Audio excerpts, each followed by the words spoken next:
Hello dear student. तो अभी तक हम लोगों ने ट्रिग्नोमेट्री के अंदर पढ़ लिया है ट्रिग्नोमेट्री रेशियो एंड आइडेंटिटीज। अब हम लोग ट्रिग्नोमेट्री को पढ़ेंगे एज ए फंक्शन।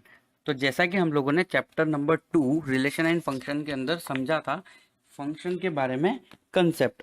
तो कंसेप्ट क्या होता था, y is equal to F of x. और वही फंक्शन अगर हम लोग पढ़ रहे हैं तो फंक्शन के अंदर डोमेन और रेंज भी हम लोग पढ़ेंगे। ओके, तो हम लोग स्टार्ट करते हैं ट्रिग्नोमेट्री एज ए फंक्शन। ठीक है, तो फंक्शन क्या होता था भाई, y is equal to F of x, जहां पे x जो होता था वो क्या होता था, ऑल द पॉसिबल वैल्यू, या फिर हम लोग बोल सकते हैं all the possible value of x. उसको तो हम लोग क्या बोलते थे, domain. All the possible value of x होता था डोमेन, डोमेन ऑफ फंक्शन। इसी तरीके से ऑल पॉसिबल या obtained value of F of x, या फिर इसको हम क्या भी बोल सकते हैं, वाई। इसको हम लोग क्या बोलते थे, रेंज। ओके, तो अब हम लोग इस तरीके से पढ़ेंगे। जैसे कि मान लो हम लोगों ने देख लिया, पहला फंक्शन देख लेते हैं हम लोग, f of x is equal to sine x. अब देखो ये फंक्शन है, इस फंक्शन की डोमेन भी रहेगी, रेंज भी रहेगी, और अगर ये फंक्शन है तो हम इसको एक्स और वाई एक्सिस पे ग्राफिकली रिप्रेजेंट भी कर सकते हैं, है ना। तो यही हम लोग इस सेशन के अंदर स्टार्ट कर रहे हैं, साइन एक्स और कोसेक फंक्शन के ग्राफ और उनकी डोमेन के बारे में, है ना। ग्राफ भी बहुत ज़्यादा इंपॉर्टेंट होते हैं। तो किसी भी ग्राफ को बनाने के लिए हम लोगों के पास बेसिक कंसेप्ट क्या होता है, एक्स की वैल्यू और वाई की वैल्यू पुट करते रहो और आंसर आता रहेगा हम लोगों के पास, इस तरीके से कुछ। तो देखो अभी तक हम लोगों की जो बेसिक नॉलेज है उससे हम लोग x की वैल्यू पुट कर सकते हैं। जैसे कि मान लो मैं एक टेबल बनाता हूँ जिसके अंदर x की वैल्यू यहाँ ले लेते हैं हम लोग, और y is equal to F of x की वैल्यू हम लोग नीचे की तरफ ले लेते हैं, है ना। जैसे कि सपोज करो x इज इक्वल टू मैंने 0 डिग्री रखा, तो मुझे साइन 0 क्या मिलेगा, 0। इसी तरीके से अगर मैं अब वैल्यू बढ़ाता हूँ, जैसे 30 डिग्री कर देता हूँ, 30 डिग्री का मतलब कितना, पाई/6 में रख रहा हूँ। तो अगर मैं पाई/6 रखता हूँ तो मुझे वैल्यू कितनी मिलती है, हाफ, मतलब 1/2। इसी तरीके से अगर मैं 45 डिग्री रखूंगा तो मतलब पाई/4 में वैल्यू रख रहा हूँ, मैं थीटा बढ़ा रहा हूँ, तो वैल्यू मुझे मिलेगी 1/√2, जो 1/2 से ज़्यादा होगी। अगर हम लोग वैल्यू रखते हैं पाई/6 मतलब 60 डिग्री, तो हमें मिलेगा √3/2, जो 1/√2 से भी ज़्यादा है। नेक्स्ट वैल्यू हम लोग रख सकते हैं यहाँ पे पाई/2 जो होता है 90 डिग्री, जो वैल्यू हम लोगों को मिल जाएगी 1। अभी तक हम लोगों ने जितनी भी वैल्यूज कैलकुलेट की है उसमें कभी भी साइन थीटा या साइन एक्स जो है वो 1 से ज़्यादा नहीं हुआ और -1 से कम हुआ ही नहीं। इसकी जो रेंज होती है इस फंक्शन की, है ना, तो इस फंक्शन की जैसे साइन एक्स है यहाँ पे, तो इसका जो डोमेन रहता है वो डोमेन क्या होता है, एक्स की वैल्यू हम कुछ भी रख सकते हैं, नेगेटिव में भी और पॉजिटिव में, मतलब डोमेन बिलोंग्स टू हम लोग बोल सकते हैं आर। और अगर बात करें हम लोग इसकी रेंज की, तो रेंज बिलोंग्स टू हम लोग लिख सकते हैं -1 to 1। ओके, अब जैसे मान लो मैंने पाई/2 तक निकाला तो वैल्यू पॉजिटिव आ रही है। इसी तरीके से अगर मैं पाई तक जाऊंगा तो वैल्यू इसकी पॉजिटिव ही रहेगी, क्योंकि फर्स्ट और सेकंड क्वाड्रेंट में साइन एक्स फंक्शन क्या होता है, पॉजिटिव। इसी तरीके से जब मैं थर्ड क्वाड्रेंट और फोर्थ क्वाड्रेंट में जाऊंगा तो वैल्यू क्या हो जाएगी, नेगेटिव। तो ग्राफ बनाने के लिए, साइन एक्स का ग्राफ बनाने के लिए हम लोग यूज कर सकते हैं यूनिट रेडियस का सर्कल। बट हम लोगों ने विदाउट सर्कल एएसटीसी रूल और बाकी सारे ट्रिग्नोमेट्री रेशियो पढ़ ही लिए हैं, तो हम लोग ग्राफ भी पढ़ सकते हैं और ग्राफ की हेल्प से हम लोग बहुत सारे आगे जो है कंसेप्ट सॉल्व कर सकते हैं, जो इन हम लोगों के आगे जाके 12th में बहुत काम आता है, जैसे कि डिफरेंशिएशन हो गया, इंटीग्रेशन। तो सबसे पहले हम लोग f x is equal to sine x का ग्राफ देखेंगे। ठीक है, तो ये y is equal to sine x का ग्राफ है। ये कहाँ से स्टार्ट होता है, 0 से। क्यों, क्योंकि देखो x बराबर 0 रखने पे 0 वैल्यू मिल रही है हम लोगों को। उसके बाद वैल्यू जो है बढ़ रही मतलब यहाँ पे इस तरीके से ये इंक्रीज हो रहा है। यहाँ पे कहीं बिल्कुल हाफ के अंदर अगर हम लोग देखें तो यहाँ पे होगा हम लोगों का 30 डिग्री, ये वाला पॉइंट जहाँ पे मैं अभी हूँ, ये 30 डिग्री। तो क्योंकि यहाँ पे वैल्यू हमें कितनी मिल रही है, हाफ इसकी वैल्यू। यहाँ पे इसकी मैक्सिमम ये पॉइंट कितना होता है, 1, और मिनिमम होता है -1। और एक्स एक्सिस पे यहाँ पे हो गया, ये नीचे बिल्कुल लिखा हुआ है पाई/2। पाई/2 पे अपना साइन एक्स जो है अपनी वैल्यू क्या देता है, मैक्सिमम। इसी तरीके से पाई पे अगेन ये क्या हो जाता है, 0, और 3 पाई/2 पे वैल्यू देता है ये -1। मतलब x इज इक्वल टू 3 पाई/2 अगर हम y बराबर साइन एक्स के अंदर रखेंगे, मतलब 270 डिग्री, तो हमें -1 वैल्यू मिलेगी। अगर हम x की जगह 2 पाई रखते हैं तो हम लोगों को दोबारा से वैल्यू 0 मिलेगी।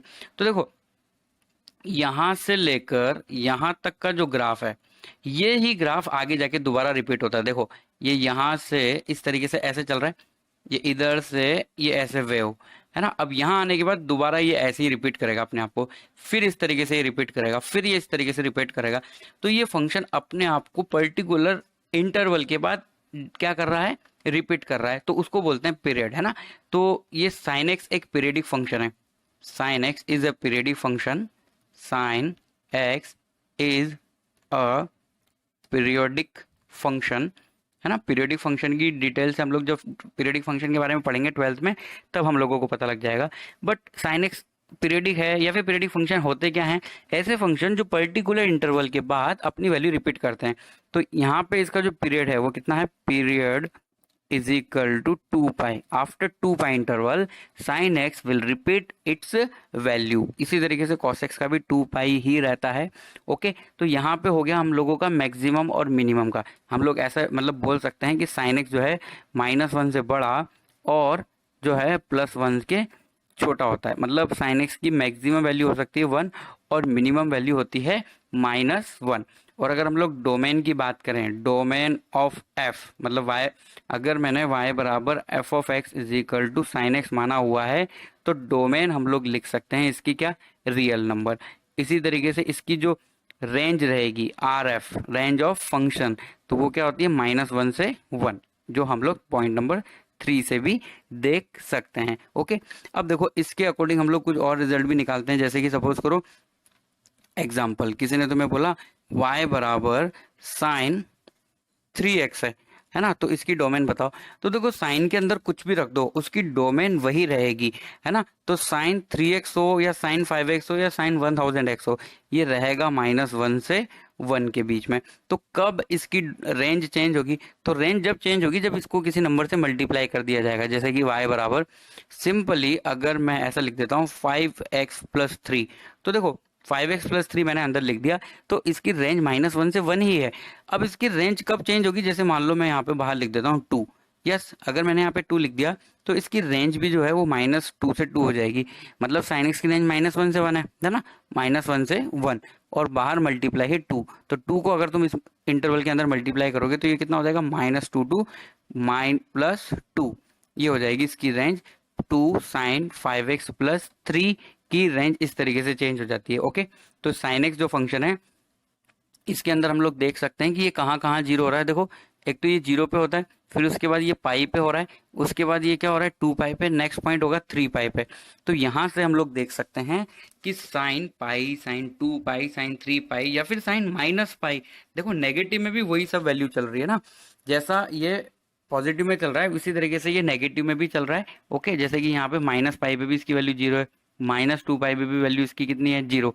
तो हम लोग बोल सकते हैं sine multiple of pi is equal to value कितनी होती है, 0। ओके, और अगर साइन π/2 की बात करें अगर हम लोग, तो साइन π/2 पे और इसके अलावा साइन -3 π/2 पे ये अपनी वैल्यू मैक्सिमम देता है 1। ओके, तो 1 मतलब मैक्सिमम वैल्यू साइन एक्स की, और -1 मतलब बिल्कुल मिनिमम वैल्यू। अब जैसे कि मान लो किस इसके अंदर है ना, डोमेन और रेंज के क्वेश्चन कैसे बनते हैं, देखो हम लोग एग्जांपल करते हैं। Find domain and range, domain and range, या फिर ऐसा भी कोई बोल सकता है मिनिमम वैल्यू बताओ, मैक्सिमम वैल्यू बताओ इस फंक्शन की। कौन से फंक्शन की, f of x is equal to लिखा हुआ है 4 - साइन 3x। तो देखो तुम लोग तो क्या करो, साइन 3x को पकड़ लो। साइन 3x को जैसे ही तुम लोगों ने देखा तो साइन है, अब बाहर कुछ नहीं है, तो ये हमें पता है कहाँ से कहाँ तक होता है, -1 से +1 के बीच में रहता है। अब हम लोगों को कैसे भी करके 4 - साइन 3x बनाना है, तो सबसे पहले इसको माइनस से मल्टीप्लाई कर दो। तो माइनस से मल्टीप्लाई करते हैं तो इन इक्वेशन का साइन क्या हो जाता है, चेंज हो जाता है। तो हम लोगों ने माइनस से मल्टीप्लाई कर दिया, तो -1 हो गया +1, और ये हो गया -sin3x, और ये साइन चेंज हो गया, यहाँ पे -1 हो गया। अब 4 प्लस कर दो, तो 4 + 1 greater than equal to 4 sin 3x greater than equal to -1 + 4। तो इस तरीके से हम लोग लिख सकते हैं 4 साइन 3x की वैल्यू है ना, ये हम लेफ्ट में लिख रहे हैं और ये वाली वैल्यू राइट में लिख देंगे। तो ये कितना हो जाएगा, 3 से बड़ा और 5 से छोटा। तो हम लोगों की जो रेंज है वो क्या हो जाएगी, 3 to 5 हो जाएगी गिवन फंक्शन की। तो कोई अगर तुमसे कोई बोलता है कि इसकी मिनिमम वैल्यू क्या होगी, तो तुम मिनिमम वैल्यू कितनी बताओगे, इसकी 3। और इसी फंक्शन की अगर कोई बोले मैक्सिमम वैल्यू बताओ, तो मैक्सिमम वैल्यू कितनी हो जाएगी, 5। और अगर कोई बोलता है रेंज बताओ, तो रेंज का मतलब ही यही होता है मिनिमम से मैक्सिमम। तो 3 to 5 हम लोग लिख सकते हैं range of this given function 4 - sin 3x का। इसी तरीके से cos x का फंक्शन भी देख लो। तो देखो y बराबर f of x is equal to cos x की अगर हम बात करें, और थोड़ा सा इसका ग्राफ प्लॉट करने के लिए हम लोग वो पॉइंट यूज करते हैं जो हम लोग बचपन से पढ़ते आए हैं। जैसे x की कुछ वैल्यू, उसी के साथ मैं यहाँ पे y की वैल्यू लिख देता हूँ। तो जैसे x इज इक्वल टू मैंने 0 डिग्री लिया, 0 डिग्री लिया मतलब cos 0 कितना होता है 1। मतलब जो एक पॉइंट आया हम लोगों का ग्राफ के अंदर वो क्या आएगा, 0, 1। ओके, नेक्स्ट हम लोग लेते हैं π/6 ले लेते हैं। π/6 मतलब 30 डिग्री, 30 डिग्री अगर हम लोग वैल्यू लेते हैं, तो cos 30 डिग्री कितना होता है, √3/2, मतलब 1 से ये कम हो गया। अगर हम 45 डिग्री रखते हैं तो cos 45 कितना हो गया, 1/√2, जो और कम हो रहा है, मतलब वैल्यू जो है वो कम हो रही है। 60 डिग्री अगर हम लोग रखते हैं तो ये कितना हो जाता है हमारा 1/2। एंड 90 डिग्री पे हो जाता है ये 0, मतलब 1 से इसकी वैल्यू 0 हो रही है, मतलब ये फंक्शन जो है डिक्रीजिंग टाइप का है ना। नेक्स्ट पॉइंट हम लोग इस तरीके से लिख सकते हैं π/6, √3/2। नेक्स्ट पॉइंट हो जाएगा 45 डिग्री, 1/√2, या फिर π/4, 1/√2। मतलब स्टार्टिंग पॉइंट क्या है, 0, 1। तो 0, 1 कहाँ होगा, वाई एक्सिस पे, यहाँ से ये स्टार्ट हो रहा है ग्राफ, फिर वहां से नीचे आ रहा है बिल्कुल, और ये π/2 पे क्या हो गया, 0। और पाई पे ये वैल्यू अपनी कितनी दे रहा है, -1। देखो ये पॉइंट -1 है, और ऊपर ये वाला जो पॉइंट है यहाँ पे होता है हमारा +1। मतलब cos 0 की वैल्यू होती है 1, जो कि मैक्सिमम वैल्यू है। अगर हम लोग बात करें cos x की, y बराबर f of x is equal to cos x की, तो इसकी जो डोमेन होती है, डोमेन ऑफ दिस फंक्शन, जो ये कितनी रहती है, आर, मतलब एक्स की जगह हम लोग कुछ भी पुट कर सकते हैं, -∞ टू +∞, एनी रियल वैल्यू। और अगर रेंज की बात करें तो रेंज भी यहाँ पे वही होगा जैसे साइन के लिए होता है, -1 से बड़ा होता है cos x की वैल्यू, और ये होती है 1 से छोटी या 1 के बराबर हो सकती है। और ये पीरियडिक फंक्शन होता है, इसका जो पीरियड होता है वो सेम होता है जैसा साइन एक्स का है, 2 पाई के बाद। मतलब देखो यहाँ से हमने ग्राफ बनाना स्टार्ट किया, ऐसे ऐसे करके हम लोगों ने अभी तक बनाया 2 पाई। अब ये का ये कॉपी पेस्ट हो जाएगा, मतलब इस तरीके से ये यहाँ, फिर वापस से इस तरीके से, तो ये ऐसे वेव करता रहेगा बिल्कुल सिमेट्रिकली। और देखो ये जो फंक्शन है ये इवन फंक्शन भी है। क्या फंक्शन है, even function. cos x is even function, even function है, इसलिए इसका जो ग्राफ है वो y एक्सिस के सिमेट्रिक होता है। जैसा y एक्सिस के लेफ्ट में है वैसा का वैसा ही y एक्सिस के राइट में भी रहेगा, और इसका पीरियड 2 पाई रहता है ये, और ये डिक्रीजिंग टाइप का फंक्शन है। अगर हम बात करें 0 से पाई इंटरवल के बीच में, है ना। अब यहाँ पे देखो क्वाड्रेंट भी मैं तुम लोगों को एक्सप्लेन कर देता हूँ। एक्स एक्सिस के ऊपर वाला पार्ट y का क्या होता है, पॉजिटिव, y का पॉजिटिव पार्ट मतलब एफ एक्स का पॉजिटिव पार्ट। तो देखो ये पूरा का पूरा पॉजिटिव है ऊपर की तरफ है इसलिए, और ये वाला पार्ट क्या है, नेगेटिव।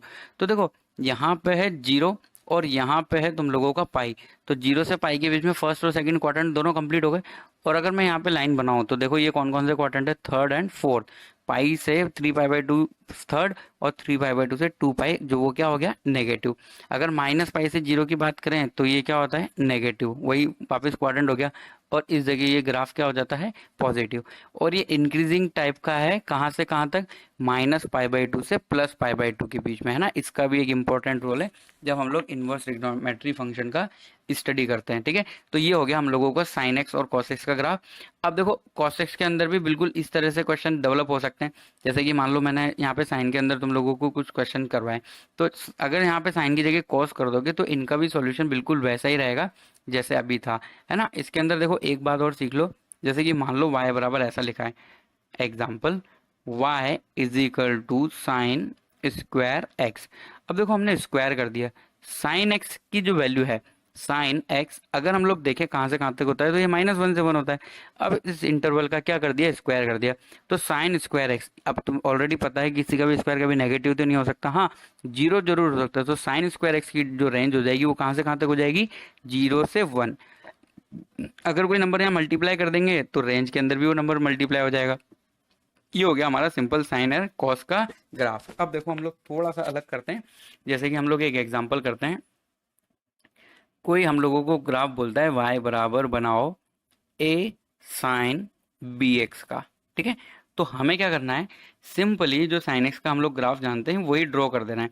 उसके अंदर वो थोड़े थोड़े से चेंजेस करने हैं, वो मैं अभी बता देता हूँ। तो ये तो हो गया हमारा एक्स एक्सिस। इसी तरीके से हम लोग क्या बना देते हैं, वाई एक्सिस ड्रॉ कर देते हैं। ये हो गई वाई एक्सिस। अब हम लोग ग्राफ बना लेते हैं किसका, साइन एक्स का, है ना। ये है तो साइन। अब यहाँ ए और बी क्या चेंज करेंगे इसको, वो भी हम लोग देख लेते हैं। तो देखो इस तरीके से ऊपर जाएगा, फिर नीचे, फिर ऊपर, फिर नीचे, फिर ये जाता ही रहेगा बिल्कुल वैसा, हम जब तक बनाना चाहें इसको इनफाइनाइट तक इसी तरीके से वेव जाती है। और नेगेटिव पार्ट में भी ये वैसे ही ग्राफ होगा जैसा हम लोगों ने पॉजिटिव में बनाया, इस तरीके से, है ना। और ऑड फंक्शन होता है साइन का ग्राफ। अब देखो ये ए का यहाँ पे क्या रोल है, तो ये क्या चेंज कर देगा, रेंज। तो रेंज चेंज कर देगा, तो यहाँ पे हमारा पॉइंट क्या हो जाएगा, ए, और इधर की तरफ भी क्या हो जाएगा हमारा, माइनस ए। ओके, तो ये हो गया हमारे माइनस ए और ए पॉइंट। अब बात करते हैं हम, जैसे यहाँ पे जीरो था तो अभी भी ये जीरो ही रहेगा। जैसे कि मान लो यहाँ पे बात करते हैं हम लोग, तो यहाँ पे पाई बाई टू था, तो अब हम लोगों को ये b दिख रहा है, तो b से डिवाइड कर देना है। तो हम इसको क्या बोलेंगे, पाई बाई टू की जगह पाई बाई टू बी। और यहाँ पे जो हम लोगों का ये जो पॉइंट था, इसको हम लोग पहले क्या बोला करते थे, पाई। अब हम इसको क्या बोलेंगे, पाई अपॉन बी। सिमिलरली यहाँ पे होता था 3 पाई बाई 2, तो ये 3 पाई बाई 2 बी हो जाएगा। हमें बस क्या करना है, बी से डिवाइड करना है और कुछ भी चेंज नहीं करना है। और यहाँ पे होता था 2 पाई, तो ये क्या हो जाएगा, 2 पाई अपॉन बी। जैसा हम लोगों ने पॉजिटिव में चेंज किया वैसा का वैसा नेगेटिव में हो जाएगा। जैसे कि यहाँ पे क्या था, -पाई, तो ये -पाई अपॉन बी हो जाएगा। ओके, तो ये चेंजेस हैं। और ए यहाँ पे चेंज हो गया। हाँ, इसकी अगर बात करें रेंज की, तो रेंज तो देखो एक्स से जो मल्टीप्लाई हो रहा है इससे तो कोई फर्क नहीं पड़ेगा, बस जो ए बाहर मल्टीप्लाई हो रहा है तो इसकी रेंज क्या हो जाएगी, माइनस ए से ए, यहाँ पे इसकी क्या हो जाएगी, रेंज हो जाएगी। अब देखो इससे जुड़ा हुआ एक एग्जाम्पल हम लोग करते हैं। साइन के लिए मैंने तुम्हें बता दिया क्या करना है। अब हम लोग एग्जाम्पल जो करेंगे वो किसके लिए सॉल्व कर लेते हैं, हम लोग साइन के लिए कर लेते हैं। देखो ताकि कोई कंफ्यूजन ना हो। जैसे कि मान लो किसी ने बोला ग्राफ बनाओ y is equal to 2 sine, और यहाँ पे क्या ले लेते हैं हम लोग, 3x लिख देते हैं, ठीक है। हमें इसका ग्राफ ड्रॉ करना है। तो नॉर्मली वही काम हम लोगों को करना है। सबसे पहले क्या करना है, x और y एक्सिस बना लेनी है, और उसके बाद वही ग्राफ बनाना है जो हम लोग साइन के लिए बनाते हुए आए हैं। साइन के लिए जो हम लोगों ने ग्राफ बनाया है वही ग्राफ हम लोगों को ड्रॉ कर देना है। देखो सिंपल साइन एक्स का ग्राफ, तो सिंपल साइन एक्स का ग्राफ सभी लोगों को आता है, उसमें तो कोई दिक्कत होनी भी नहीं चाहिए। कहाँ से स्टार्ट होता है, ये जीरो से ऐसे ऊपर जाके फिर वापस नीचे, ये यहाँ पे। और इस तरीके से लेफ्ट हैंड साइड में भी ये ऐसा रहता है ना, थोड़ा कर्व रहता है ये, पर ऐसे पेन से बना रहे हैं तो थोड़ा ऊपर नीचे हो रहा है। अब देखो यहाँ पे जो है ये क्या क्या इसकी वैल्यू रहेगी, यहाँ पे तो जीरो है ही सही। यहाँ पे मुझे क्या लिखना पड़ेगा, इसको देख के, तो यहाँ पे मुझे क्या लिख देना चाहिए, 2। और लेफ्ट यहाँ नीचे की तरफ क्या लिखेंगे हम, -2। यहाँ पे होता था हम लोगों का पाई बाई 2। अब 3 उसमें डिवाइड हो जाएगा, तो ये पाई अपॉन 2 और इंटू 3, तो ये कितना हो जाएगा, पाई बाई 6। यहाँ पे हुआ करता था पाई, अब वो क्या हो जाएगा, पाई बाई 3। और इधर हम लोगों के पास होता था 3 पाई बाई 2। अब हम 3 से डिवाइड कर रहे हैं, तो एक्चुअली ये पॉइंट 3 से 3 कट के ये पॉइंट क्या हो जाएगा, पाई बाई 2। और यहाँ पे हुआ करता था 2 पाई, जो हो जाएगा 2 पाई बाई 3। सिमिलरली नेगेटिव में यहाँ पे क्या होता था, माइनस, तो यहाँ -पाई बाई 3 हो गया। ओके, और यहाँ पे होता था -2 पाई, तो -2 पाई बाई 3 वहाँ पे हम लोग लिख देंगे। ओके, तो इस तरीके से हम लोग बना सकते हैं साइन का ग्राफ, कोस का graph, and a sine b x और ए कॉस बी एक्स का भी हम लोग ग्राफ ड्रॉ कर सकते हैं। अब देखो डोमेन और रेंज से जुड़े हुए कुछ क्वेश्चन हम लोग एग्जाम्पल पढ़ते हैं। जैसे कि मान लो किसी ने बोला y बराबर लिखा हुआ है 3 - 2 कॉस 5x, इसकी हम लोगों को डोमेन है रेंज बतानी है, ठीक है। तो मेथड नंबर 1 के अंदर क्या करेंगे हम लोग, हम जानते हैं कि cos 5x लिखा है, तो वो 100% कहाँ से कहाँ तक होगा, -1 से 1 के बीच में। अब धीरे धीरे हम लोगों को ये डेवलप करना है, तो cos 5x हो गया। अब -2 को कवर करो, तो -2 से मल्टीप्लाई कर लो इस इक्वेशन को, तो ये क्या हो जाएगा, 2, साइन चेंज हो जाएगा क्योंकि -2 से मल्टीप्लाई कर रहे हैं हम लोग, तो ये क्या हो जाएगा इस तरीके से, -2 cos 5x लेस देन की जगह क्या हो जाएगा, ग्रेटर देन इक्वल टू, और यहाँ पे लिख देंगे हम -2। अब 3 ऐड कर दो, तो 3 ऐड करने से ये क्या हो जाएगा, 5 greater than equal to, 3 add किया हम लोगों ने, 3 - 2 cos 5x greater than equal to 3 - 2। 3 minus 2 means हम लोग यहाँ पे कितना लिख सकते हैं 1। तो ये हो जाएगा हम लोगों का यहाँ पे सिंपली 1। तो देखो इस 2 के अंदर हम लोगों ने क्या ऐड किया, ये वाला 3, और यहाँ पे ये जो -2 है इसके अंदर भी हम लोगों ने 3 ऐड किया। तो इसका मतलब यहाँ इस फंक्शन की जो रेंज है वो रेंज कितनी हो जाएगी, range belongs to 1 to 5। Okay, अब मेथड नंबर 2 देखो। अब ये मेथड नंबर 2 बहुत सावधानी से अप्लाई करना है हम लोगों को। सिंगल साइन और सिंगल कॉस से तो हम इसको अप्लाई कर सकते हैं। तो इसमें हम लोगों को क्या करना है, हम लोगों को कॉस थीटा दिया हुआ है, कॉस 5x दिया हुआ है या कुछ भी, एक बार इसको रखना है +1 और एक बार रखना है इसको -1। ठीक है, तो +1 एक बार हम लोग रखते हैं। तो देखो क्या आएगा हम लोगों के पास, y इजिकल टू 3 माइनस 2, ये हो गया 1, और एक बार -1 रख दो। तो -1 से क्या मिलेगा, y is equal to 3 minus 2 into -1, मतलब ये 5 हो गया। अब 1 और 5 को देख लो कौन सा छोटा है कौन सा बड़ा है। तो इससे हम लोग रेंज लिख सकते हैं फंक्शन की, वो क्या हो जाएगी 1 से 5। ठीक है, तो एक हो गया हम लोगों का मेथड, और एक हम लोगों ने कैसे कर लिया, डायरेक्ट से। एक और एग्जांपल देखते हैं। देखो दोनों मेथड से F x is equal to given है हम लोगों को, या Y is equal to F of x is equal to 3/2 minus cos X. ठीक है, कॉस या साइन, सिंगल साइन और सिंगल कॉस है, तभी हम डोमेन मतलब रेंज की बात कर रहे हैं ना। डोमेन तो अलग है, डोमेन के अंदर हम लोगों को क्या लिखना पड़ेगा, 2 minus cos X not equal to 0।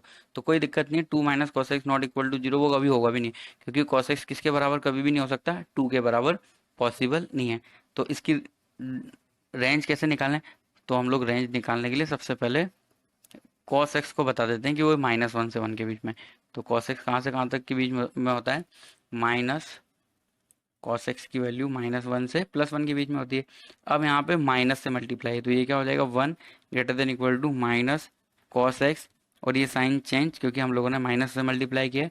अब इसमें 2 ऐड कर दो, तो ये क्या हो जाएगा 3 और 2 माइनस कॉस एक्स और 2 माइनस 1, तो 2 माइनस 1 कितना हो जाएगा 1। अब हम लोगों को इसका इन्वर्स कर देना है, तो इसका इन्वर्स करेंगे तो साइन चेंज हो जाएगा अगेन। तो 1/3 ग्रेटर देन से क्या हो जाएगा, ये less than equal to 1/2 minus cos X, और साइन चेंज करके हम यहाँ पे क्या लिख देंगे 1। अब इस इक्वेशन को 3 से मल्टीप्लाई कर लो, तो ये क्या हो जाएगा 1 और 3/2 minus cos X less than equal to 3। तो हमारी मिनिमम वैल्यू कितनी आई फंक्शन की 1, और मैक्सिमम वैल्यू कितनी आई 3। अब देखो सेकंड मेथड, सेकंड मेथड में क्या रखना है हम लोगों को, एक बार cos x is equal to cos x की वैल्यू एक बार रखनी है +1 और एक बार रखनी है -1। तो +1 के लिए देखते हैं हम लोग क्या हो जाता है, y बराबर 3/2 -1, तो ये वैल्यू हम मिल गया हम लोगों को 2, और -1 रखेंगे तो क्या मिल जाएगा y बराबर 3/2 +1, तो मतलब 3/3, वो कितना हो जाएगा 1। तब भी हम लोग y की वैल्यू हमारे कहाँ से कहाँ तक हुई, 1 से 3 के बीच में। तो देखो यहाँ पे कितनी कम स्टेप यूज हुई और यहाँ पे कितनी ज़्यादा। तो सिंगल साइन और सिंगल कोस के कुछ क्वेश्चंस होते हैं, तो इसके अंदर हम लोग मिनिमम और मैक्सिमम वैल्यू डायरेक्ट यूज कर सकते हैं, किसकी, साइन एक्स की और कॉस एक्स की। अब अगर मान लो कहीं लिखा है 2 साइन स्क्वायर एक्स, तो 2 साइन स्क्वायर एक्स की रेंज बताने में कोई दिक्कत नहीं होनी चाहिए 0 से 2, क्योंकि